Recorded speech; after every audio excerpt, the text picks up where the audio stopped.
U sljedećim epizodama serije Zvjezdica Zvjezdica daleki grad Zvjezdica Zvjezdica, Cihan će, nakon što odustane od razvoda s Alom, poderati sve papire za razvod i priznati joj da je zaljubljen u nju. Obećat će joj da će je voljeti i štititi do kraja života. Međutim, Sadakat to neće moći prihvatiti. Kako bi razdvojila njih dvoje, zajedno s Mine pokrenut će strašan plan. Ono što ta zlobna žena nikada neće ni zamisliti jest da će Alija otkriti cijelu istinu zahvaljujući pomoći svog sina te će zajedno uspjeti spriječiti da se dogodi nešto strašno. Dječak će pred svima razotkriti Sadakat i Mine, a čak će uspjeti i poslati Sadakat u zatvor. Sve će započeti kada Cihan u svom uredu ugleda papire za razvod ostavljene na stolu. Čim ih dotakne, ruke će mu lagano zadrhtati, kao da se sprema učiniti nešto iznimno važno. Mirno i odlučno reći će: moram odmah razgovarati s njom. Brzo će ustati, uzeti dokumente i spremiti ih u mapu. Bez gubljenja vremena otići će iz kuće i uputiti se Kali. Kad stigne, srce će mu snažno lupati dok bude kucao na vrata. Alija će otvoriti vrata i iznenaditi se. Njezin miran izraz lica odmah će se pretvoriti u sumnjičav pogled. Cihane, što radiš ovdje? Već imamo papire za razvod. Nemamo više o čemu razgovarati. Cihan će pogledati očima punim odlučnosti. Alija, molim te, saslušaj me. Moram razgovarati s tobom. Ovo je jako važno. Ona će podignuti ruku. Nema smisla inzistirati. Ništa što kažeš više ne može promijeniti stvari. To je bila tvoja odluka, Cihane. Sada moramo nastaviti sa svojim životima. On neće odustati. Ja ne mogu nastaviti dalje, Alija. Ne mogu bez tebe. Alija će bez riječi otvoriti mapu. Cihan će izvaditi papire za razvod i pred njezinim očima ih poderati. Alija će ostati šokirana. Oči će joj se širom otvoriti. Što to radiš? To je ludost. Jedino ispravno je upravo ovo. Ne želim više ništa od ovoga, Alija. Ne želim razvod. Ne želim život bez tebe. Alija će se uznemiriti i pokušati se sabrati. Cihane, ne možeš misliti da će se sve promijeniti samo zato što si poderao nekoliko papira.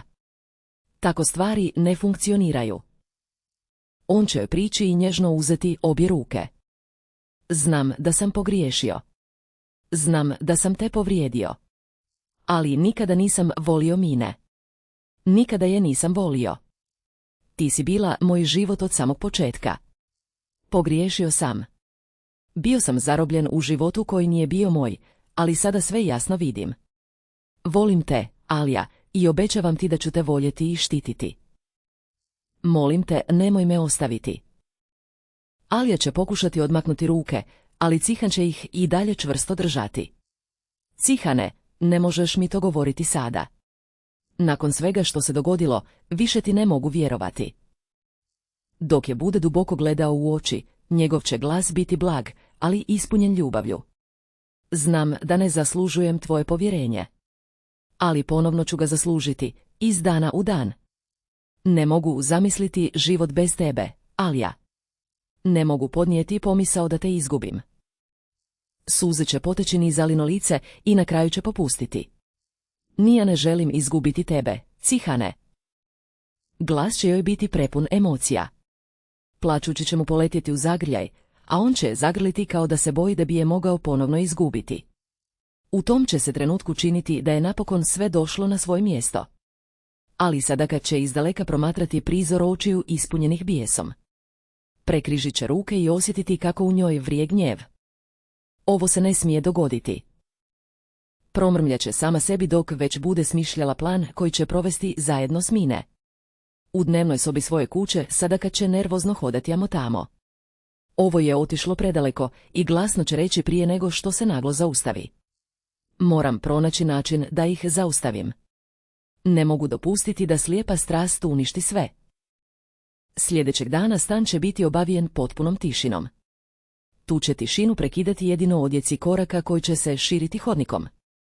Cihan i Alija izaći će iz stana, ne sluteći da Sadakat čeka savršen trenutak. Čim napuste zgradu, Sada kad će shvatiti da je njezina prilika napokon stigla i na licu će joj se pojaviti proračunat osmijeh. Nedugo zatim Mine će stići u stan s izrazom lica u kojem će se miješati znatiželja i sumnja. Na ulazu će je Sadaka dočekati i hladnim osmijehom otpratiti u dnevni boravak. Mine će pogledati oko sebe i odmah osjetiti koliko su ta kuća i Sadakatina prisutnost opasne. Što želiš, Sadakat, i upitat će. Dobro znaš da nikada nismo bile prijateljice i da nemam nijedan razlog vjerovati ti. Sadaka će sjesti i rukom joj pokazati da sjedne. Smiri se, draga. Nisam te pozvala da se svađamo. Zapravo, imam prijedlog koji bi te mogao zanimati. Mine će je znatiženo pogledati. Kakav prijedlog? Mine će nekoliko sekundi nepovjerljivo promatrati Sadakat. Izraz lica s kojim je stigla polako će se pretvarati u suzdržan osmijeh. Polako će prekrižiti noge i nastaviti promatrati ženu koja sjedi nasuprot nje. Koliko god to pokušavala sakriti, počet će shvaćati da su njih dvije zapravo vrlo slične kada je riječ o uplitanju u živote ljudi koje smatraju preprekom. Nevjerojatno je kako vrijeme prolazi, a neke se stvari nikada ne mijenjaju. Nisam te vidjela mjesecima, ali bilo mi je dovoljno samo nekoliko minuta u ovoj prostoriji da shvatim kako si ostala potpuno ista osoba. I dalje misliš da imaš pravo odlučivati o tuđim životima i još uvijek osjećaš neutaživu potrebu umiješati se ondje gdje te nitko nije pozvao. Iskreno, Sadakat, ponekad mislim da više uživaš u uništavanju tuđe sreće nego u brizi za vlastiti život, reći će Mine izazivačkim tonom uz lagani osmijeh. Sadakat će se kratko nasmijati i nasloniti na naslonjač. Za razliku od većine ljudi, djelovat će zadovoljno tom primjedbom. Napokon si shvatila. Trebalo ti je više vremena nego što sam očekivala, ali barem si došla do pravog zaključka.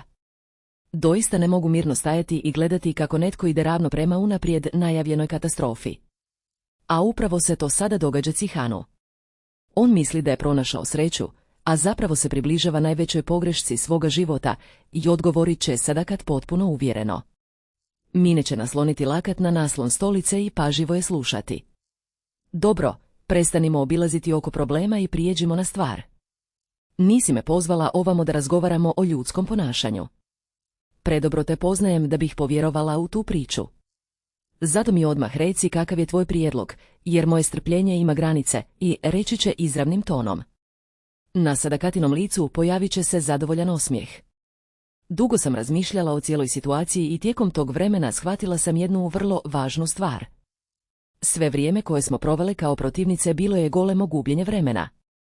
Dok smo stajale na suprotnim stranama, Alja je sve više zauzimala mjesto u Cihanovu životu. Dok smo se međusobno borile, ona mu se sve više približavala. Tada sam shvatila koliko smo bile glupe. Jer zajedno možemo postati gotovo nepobjediv tim, reći će Sadakat dok se lagano naginje prema naprijed. Mine će suziti oči. Želiš reći da predlažeš savez između nas dvije? Iskreno, nikada nisam mislila da ću takve riječi čuti upravo od tebe. Mjesecima si me optuživala za sve što se dogodilo, a sada dolaziš i govoriš da bismo trebale surađivati, odgovorit će nepovjerljivo. Sadaka će polako klimnuti glavom. Upravo tako. Zato što postoji jedna stvar koja nam je zajednička. Ti ne možeš podnijeti gledati Cihana u zalu, a ni ja ne prihvaćam njihovu vezu. Možda su naši razlozi različiti, ali cilj nam je isti. Obje ih želimo razdvojiti. A da bismo uspjele, moramo prestati djelovati impulsivno i početi razmišljati pametno. Mine će nekoliko sekundi šutjeti prije nego što odgovori. Nastavi. Prvi put tijekom ovog razgovora uspjela si probuditi moju znatiželju. Želim čuti cijeli plan prije nego što donesem bilo kakvu odluku, reći će zainteresirano. Sadaka će se još šire nasmiješiti. Znala sam da ćeš to reći. Duboko u sebi mnogo si pametnija nego što želiš da drugi vjeruju. Baš zato mislim da će ti se svidjeti ono što sam zamislila. Nećemo izravno napasti Alu. Nećemo je optuživati. Nećemo izazivati svađe. Učiniti ćemo nešto mnogo učinkovitije. Posjećemo sumnju koju nitko neće moći ignorirati. Mine će odmah postati još pažljivija. Kakvu sumnju? I upitat će. Sadaka će polako ustati sa stolice i prići malom pisaćem stolu pokraj prozora. Pismo i mirno će odgovoriti. Mine će se namrštiti. Pismo i ponovit će zbunjeno. Sadaka će ponovno klimnuti glavom. Staro pismo, na požutilom papiru, koje izgleda kao da je napisano prije mnogo godina. Pismo koje je, navodno, barem ostavio prije nego što je otišao. Nešto što nitko nikada nije pronašao. Nešto što je sve ovo vrijeme ostalo skriveno, čekajući pravi trenutak da izađe na vidjelo. Sadaka će zadovoljno položiti ruke na stol. Ja ću osobno napisati to pismo. Umjetno ću postarati papir. Koristit ću drugačiji rukopis. A sadržaj će biti vrlo jednostavan. U njemu će barem tvrditi da je otkrio nešto strašno o Ali. Napisat će da ona nije žena za koju je svi smatraju. Da skriva opasne namjere. Da mu se približila iz mračnih razloga. A najvažnije od svega. Dat ćemo naslutiti da je barem vjerovao kako Alija predstavlja prijetnju njegovu životu. Mine će lagano raširiti oči. Ovo je mnogo okrutnije nego što sam očekivala i reći će zapanjeno. Sadaka će se samo nasmiješiti. Nije okrutno. Učinkovito je. Jer nitko ne može lako zanemariti riječi osobe koja više nije živa da ih objasni ili obrani. Takvo bi pismo odmah probudilo sumnju, posebno kod nekoga poput Cihana. Mine će polako početi shvaćati kamo sve to vodi. Ali još uvijek postoji jedan problem. Ako se pismo odjednom pojavi niotkuda, svi će posumnjati. Čak i sam Cihan. To znaš jednako dobro kao i ja. Sadaka će klimnuti glavom. Upravo zato pismo neće doći niotkuda. Pronaći će ga među tvojim stvarima. Svi će vjerovati da si ga godinama skrivala.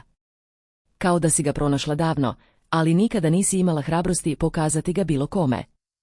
Na taj će način njegovo otkriće izgledati sasvim slučajno. Izgledat će kao stara tajna koja je napokon i zashala na vidjelo. Mine će nekoliko trenutaka šutjeti. Što je više razmišljala, to je se plan činio logičnim. Dakle, želiš staviti pismo među moje stvari i uvjeriti sve da sam ga godinama skrivala, a onda će ga netko slučajno pronaći. To je tvoj plan. Sadaka će odmah potvrditi. Upravo tako.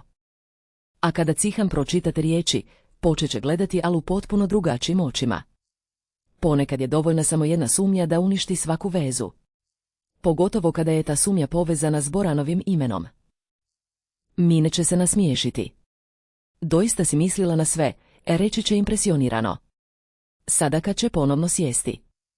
Ne još na baš sve. Ali vrlo sam blizu. Nakon što pismo bude pronađeno, više nećemo morati učiniti ništa. Cihan će sve odraditi umjesto nas. Počet će istraživati. Postavljat će Ali pitanja. Počet će sumnjati u nju. A kada povjerenje nestane, njihova će se veza početi raspadati sama od sebe, bez da mi maknemo i jedan prst. Mine će se kratko nasmijati. Moram priznati jednu stvar. Prvi put nakon dugo vremena mislim da si došla na doista briljantnu ideju. Ako postoji osoba koja bi lako povjerovala u ovakvu priču, onda je to Cihan. Oduvijek je vjerovao da može samo otkriti istinu. Upravo zato će ga biti tako lako odvesti točno tamo gdje želimo. Sadaka će podići šalicu čaja i hladno se nasmiješiti. Dakle, dogovorile smo se. Mine će također uzeti svoju šalicu. Dogovorile smo se. Dvije će žene razmijeniti tihi pogled. U tom trenutku, potpuno nesvjesni onoga što se događa, Alija i Cihan neće ni slutiti da dvije žene koje najviše žele uništiti njihovu sreću upravo pažljivo pripremaju novu zamku. Nekoliko sati kasnije u vili će i dalje vladati mir. Međutim, u privatnoj radnoj sobi Sadaka će biti potpuno usredotočena na svoj novi plan. Sjedit će za stolom držeći u rukama umjetno postario list papira, dok će između prstiju okretati nalivpero. Na njezinu će se licu pojaviti zadovoljan osmijeh dok bude zamišljala što će se dogoditi kada Cihan pronađe to pismo. Ne shvaćajući da nije sama koliko misli, počet će razgovarati sama sa sobom gledajući prazan list papira ispred sebe. Došlo je vrijeme da jednom zauvijek završim ovu priču. Ta Alija već je dobila previše prilika. I dalje se ponaša kao da ima pravo zauzeti mjesto koje joj nikada nije pripadalo. A ni to dijete ne zaslužuje odrastati u ovoj obitelji. Kada Cihan pronađe ovo pismo i povjeruje svakoj riječi napisanoj u njemu, napokon će otvoriti oči. Shvatit će tko je Alija zapravo. I izbacit će je iz svoga života. Nakon toga ona i njezin sin morat će otići daleko odavde. Dok je Sadakat zadovoljno počela pisati, iza poluotvorenih vrata stajala je mala sjena koja je sve promatrala u potpunoj tišini. Deniz se zaustavio u hodniku nakon što je čuo bakin glas. Vođen znatiželjom, sakrio se tako da ga nitko ne primijeti. Dječak je gledao kako Sadakat pažljivo piše pismo. Pratio je svaki njezin pokret, iako nije u potpunosti razumio što se događa. Ipak, nešto u tom prizoru privuklo je njegovu pozornost. Sadakat je nastavila pisati još nekoliko minuta. Kad je završila, još jednom je pažljivo pročitala cijeli sadržaj i zadovoljno se nasmiješila. Uvjerena da je stvorila savršenu zamku, pažljivo je presavila pismo i izaskala iz radne sobe. Nedugo zatim susrela je Mine u glavnom salonu vile. Iskoristivši trenutak njezine nepažnje, neprimjetno je ubacila pismo u njezinu torbu. Sada nam preostaje samo čekati. Pismo je točno ondje gdje treba biti. Sve ostalo dogodit će se samo od sebe. Cihan je oduvijek vjerovao da bolje od svih zna otkriti istinu. Ovoga će ga puta upravo to pretjerano samopouzdanje uništiti, rekla je Sadakat samouvjerenim glasom dok je sjedala pokraj Mine. Mine se zadovoljno nasmiješila i prekrižila ruke. Moram priznati da sam bila vrlo sumnjičava kada si mi prvi put iznijela ovu ideju. Ali sada, kada je sve spremno, počinjem vjerovati da bi doista mogla uspjeti. Kad Cihan pročita to pismo i počne sumnjati u Alu, njih dvoje sami će uništiti svoju vezu, a mi više nećemo morati učiniti ništa.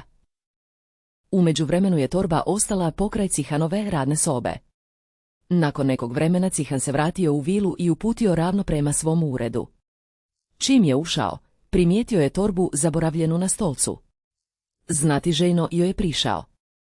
Kad je među stvarima ugledao rub papira koji je djelomično virio iz torbe, namrštio se i polako izvukao dokument nekoliko centimetara. Kako čudno! Od kada Mine ostavlja važne dokumente razbacane po kući i promrmljao je držeći papir u rukama. Upravo je namjeravao potpuno otvoriti pismo kada je iz hodnika začuo glasove. Prepoznavši Alin glas, odmah je odložio pismo i krenuo prema hodniku. Kad je stigao, ugledao je Alu kako kleči ispred Deniza. Izraz njihovih lica jasno je pokazivao da se događa nešto vrlo ozbiljno. Cihane, baš dobro da si stigao, i rekla je Alija. Deniz uporno tvrdi da ti mora reći nešto jako važno. Iskreno, ne razumijem kako uopće može znati ono što govori. Mislim da bi bilo najbolje da ga ti saslušaš, jer meni zasa ništa od onoga što govori nema smisla. Deniz je pogledao oboje odraslih i nervozno stisnuo ruke prije nego što je progovorio. Nisam želio prisluškivati. Obećavam da nisam. Ali čuo sam baku kako sama razgovara u radnoj sobi. Onda sam je vidio kako piše nešto na jednom papiru. Rekla je da ćeš ti povjerovati tom pismu i da će mama zauvijek otići. Zatim je stavila papir u Mininu torbu. Cihan je ostao potpuno nepomičan. Instinktivno je pogledao papir koji je još uvijek držao u rukama. I Alija je zanijemjela kada je shvatila podudarnost između Denizove priče i dokumenta koji je Cihan upravo pronašao. Jesi li potpuno siguran u ono što govoriš, Deniz? Trebam da dobro razmisliš, jer ovo je vrlo ozbiljna stvar. Jesi li stvarno vidio baku kako piše ovo pismo i govori sve te stvari? I upitao je Cihan odlučnim glasom kleknuvši ispred dječaka. Deniz je odmah potvrdno kimnuo. Sve sam vidio. Bila je sama u radnoj sobi. Rekla je da ćeš povjerovati tom pismu. Nisam razumio zašto, ali govorila je o mami. Govorila je i o meni. Alija je pritisnula ruku na usta pokušavajući shvatiti ono što je upravo čula. Cihan je tada potpuno otvorio pismo i počeo ga čitati. Bilo mu je dovoljno samo nekoliko sekundi da shvati njegov sadržaj. Lažna poruka, pripisana Boranu, prikazivala je Alu kao opasnu i manipulativnu ženu. Nevjerojatno. Da mi Deniz nije ispričao što je vidio, vjerojatno bih povjerovao da je ovo pismo autentično. Sve je pažljivo pripremljeno kako bi me natjerali da posumnjam u Alu, rekao je Cihan potrisenim glasom, ne skidajući pogled s dokumenta. Alija je odmah osjetila kako u njoj raste ogorčenost. Dakle, to je bio njihov plan. Dok smo mi pokušavali ponovno izgraditi svoj život, one su pripremale još jednu zamku. Ne mogu vjerovati da su bile spremne otići tako daleko. Bez oklijevanja ustala je. Cihan je odmah primijetio odlučnost u njezinim očima. Kamo ideš? I upitao ju je. Alja je duboko udahnula prije nego što je odgovorila. Ovo ću završiti upravo sada. Dosta je bilo laži. Dosta manipulacija. Dosta pretvaranja da ne vidimo što se događa. Ako Sadakat i Mine misle da mogu ovako uništiti naš život, onda će za to odgovarati pred svima. Nekoliko minuta poslije njih troje zajedno su ušli u glavni salon. Sadakat i Mine još su mirno sjedile i razgovarale kada su ih ugledale. Isprva nijedna od njih nije pokazala ni najmanji znak zabrinutosti. Međutim, čim su ugledale pismo u Cihanovim rukama i odlučan izraz na Alinu licu, osmijesi su im polako nestali. Kako zanimljiva slučajnost, rekao je Cihan zaustavivši se ispred njih. Prije samo nekoliko minuta obje ste izgledale potpuno mirno. Pretpostavljam da zato što ste bile uvjerene da nitko neće otkriti što radite. Min je odmah pokušala prikriti nervozu. Nemam pojma o čemu govoriš. Ako si došla ovamo iznositi optužbe bez ikakvih dokaza, savjetujem ti da 2 put razmisliš. Prije nego što je Alja uspjela odgovoriti, Deniz je zakoračio naprijed. Dječak je pogledao ravno u svoju baku. Vidio sam kako pišeš to pismo. Čuo sam sve što si govorila u radnoj sobi. Rekla si da će moj tata povjerovati tom pismu i da će moja mama zauvijek otići. Sadakat je ostala potpuno zatečena kada je shvatila tko je svjedočio cijelom događaju. Prvi put nije uspjela odmah pronaći odgovor. Cihan je podigao pismo pred 2 žene. Tjednima ste planirale sve ovo. Krivotvorile ste pismo. Pokušale ste iskoristiti Boranovo ime i vjerovale da ću nasjesti na ovu laž. Da Deniz nije sve vidio, možda bi vam plan doista uspio. Ali sada točno znam što se dogodilo. Mine je pogledala Sadakat tražeći pomoć. Međutim, matrijarhinja je već shvatila da se cijeli njihov plan potpuno srušio. Alja je mirno stajala ispred njih. Gotovo je. Više vam neću dopustiti da se miješate u moj život, u moju vezu ili u život moga sina. Ovoga puta istina je izaskala na vidjelo prije nego što ste uspjele uništiti sve. Po prvi put Sadakat i Mine nisu imale nijedan odgovor koji bi ih mogao spasiti iz zamke koju su same postavile. Što mislite o ovim događajima? Biste li željeli da Sadakat bude kažnjena? Mislite li da Alja zaslužuje sretan kraj? Napišite mi svoje mišljenje u komentarima. Volio bih čuti što mislite. Prijatelji, video još nije završio. Ono najbolje tek slijedi. Kliknite na video koji se upravo pojavio na vašem zaslonu i nastavite pratiti ovu priču.